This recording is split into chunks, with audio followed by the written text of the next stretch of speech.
Good evening, everyone. It is your old friend Shaun Kirk here, coming to you live from my house, my studio in sunny Melbourne. It is not sunny at all.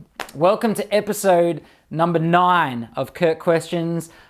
Holy crap! Next episode we'll be celebrating the big double figures, number 10. I can't wait for it. Maybe we'll have something special for you then. Thank you so much to everyone who sent in questions. Thank you so much to everyone who watched the last 8 episodes and who is about to watch this episode. Thank you so much. Wish me luck. Here we go. Alrighty. So the first question comes from @LuckyBoyClothing on Instagram. Lucky Boy Clothing. Yeah. And they ask, what keeps you inspired? What keeps me inspired? What keeps me inspired? I think just life in general keeps me inspired. I think every day that I wake up and I feel myself breathing and recognize that I am alive, I'm inspired. And I think that the reason that I am inspired is because I am pursuing what I freaking love. I love playing music. I love making music. I love performing music. I love answering people's questions. I love leaving. I'm just trying to leave a bit of a legacy here, man. And that's what keeps me inspired. Knowing that one day I am going to die, as are you. I hate to say it, and so you just got to make the most of this time on earth. It sounds cliche, but that's what keeps me inspired. I'm going to die one day, and I got to do as much as I possibly can before then to live a life that I actually want to live, not that someone else wants me to live. That's what keeps me inspired. I think just pursuing a purpose. You know, I feel like my purpose is through music and through entertaining others and hopefully inspiring others, and that keeps me inspired. I hope that answers the question. I think that's all I really need to say is I'm constantly feeling inspired because I'm not doing something I don't want to do. And if you're out there doing something that you don't want to do and feeling uninspired, I promise you the best way to turn that around is to start doing something you want to do. As hard as that may feel, where there's a will, there's a way.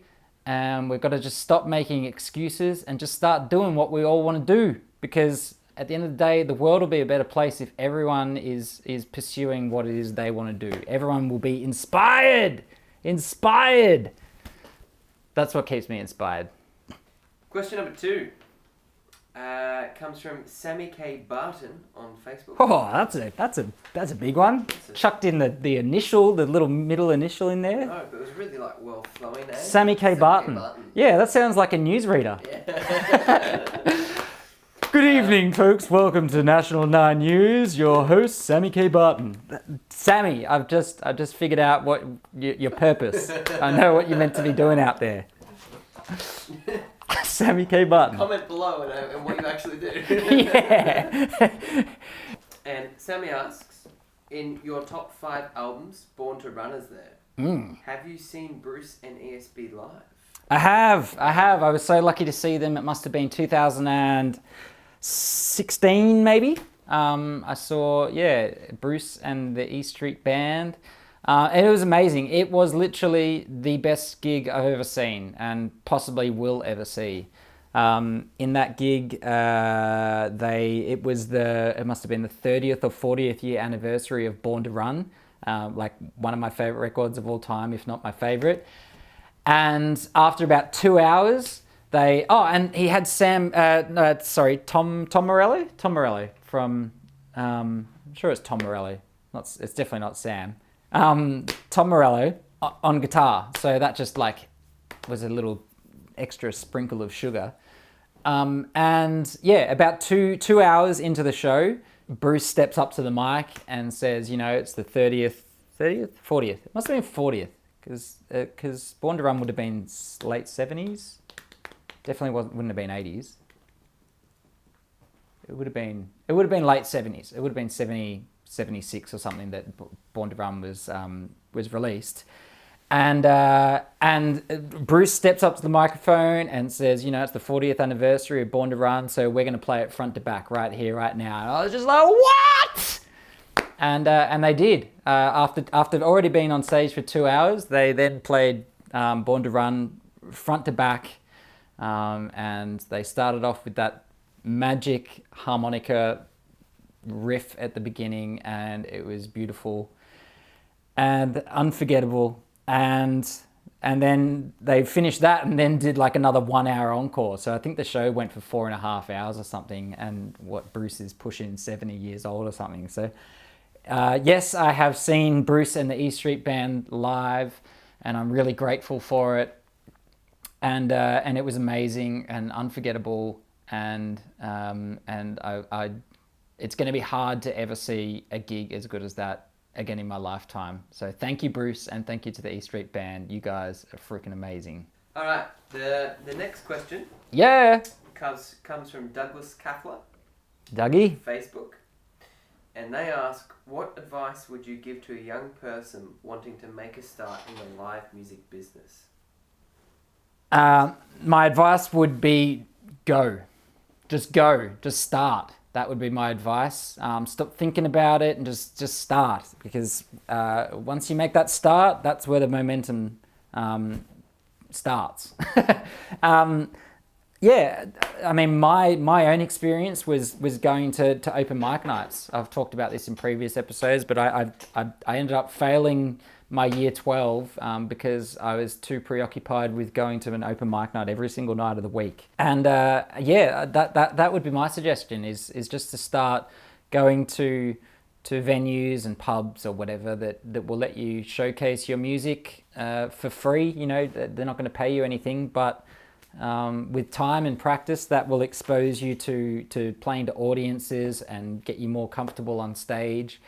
And hopefully with time that will turn into paid gigs, and then those paid gigs will turn into tours, and then those tours will turn into record deals, and then those record deals will turn into multi-million-dollar making albums, and then those multi-million-dollar albums will turn into a life of financial comfort and more possibilities to create more amazing albums because you've got a bigger budget, and you can now work with freaking John Lennon. You can bring him back from the death because you got so much money in your pocket. And yeah, just go. Just like, if you're sitting there making some kind of excuse, please just stop and just go. Just go. Life is too short to make excuses. Be conscious of those excuses. Recognize them for what they are. They're just excuses. They're not real. Where there's a will, there is a way. Go do it. Send me some music. I'll have a listen to it, and if I love it, which I've got no doubt I will, maybe we'll do some shows together or something. I don't know, but just go. So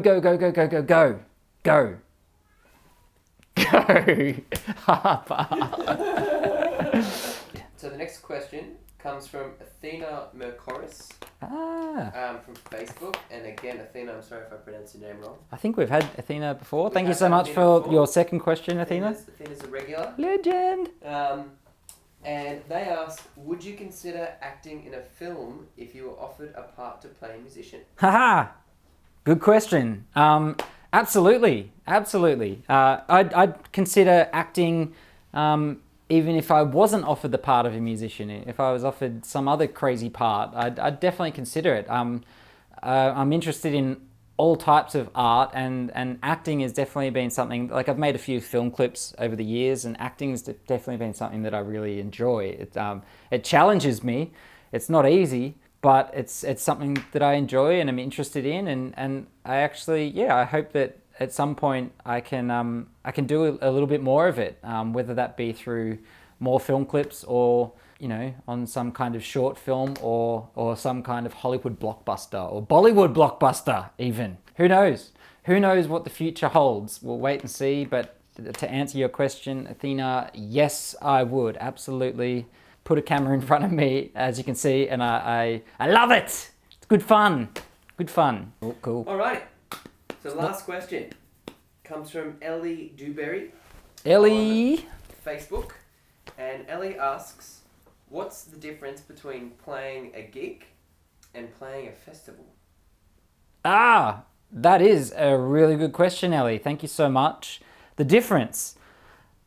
I guess, like, with my shows these days, they're all kind of ticketed shows. So generally, people who are at that show are there to see the show. They're not just there to catch up with a friend. Most of the time, I mean, there are exceptions of those that come to a ticketed show and pay $20 for a ticket and then sit in the front row and have a big old yarn to their friend the whole show, whilst the people in the back get a little bit pissed off, and I have to say something just to try and keep the peace. But I guess that, at one of my shows, people are generally there for that show, whereas a festival, there could be multiple acts going on. So people are just, are often just walking around, and you've kind of got to like try and drag them into your stage or to your tent or wherever you're playing. So that's a really, I really enjoy that challenge. And I've been lucky enough to do lots of festivals over the years, and I've had some good ones and some bad ones where, I've started off with a small crowd and ended up with a massive crowd, or vice versa. And that would be the main difference. Is just, and I think, like, energy-wise, a lot of the time festivals, there's a bit more of like a looseness to it. So I think people are just ready to have a really great time, like, from the get-go. So as soon as you play that first note, they're just like, "Yew!"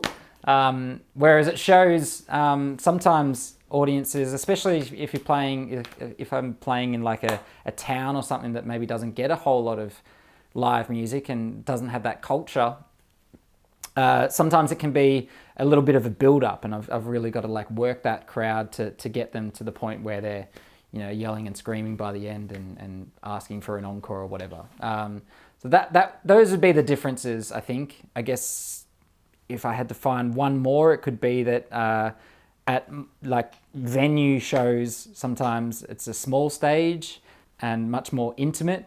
So that can actually affect my set. I might play a few more kind of slower songs and maybe tell a few more stories. Whereas at a stage, it could be at a festival, it could be a big stage where, and there's lots of energy in the air. And so I want to keep that going. And I play a lot of faster dance songs and maybe have, a couple more sing-alongs than usual. Or, those are the main differences, I think, between playing venue shows and festival gigs. Thank you so much for watching, you big bunch of legends. My name is Shaun Kirk, as always. Nothing has changed. I'm still Shaun Kirk. And it's been a pleasure answering all your questions. Thank you. And if you're enjoying the show, drop a comment, share it, like it, do whatever, interact, get involved. If you've got a question that you want to ask right now, drop it in the comments below, and we'll throw it on the list, and it will be answered for you in coming episodes. Thank you so much. Drop us a like on Facebook, a follow on Instagram, Twitter, Snapchat, YouTube, Gmail, Hotmail, Pinterest. Can't remember the rest. All of those things that you got to do these days. Come socialize. See you soon.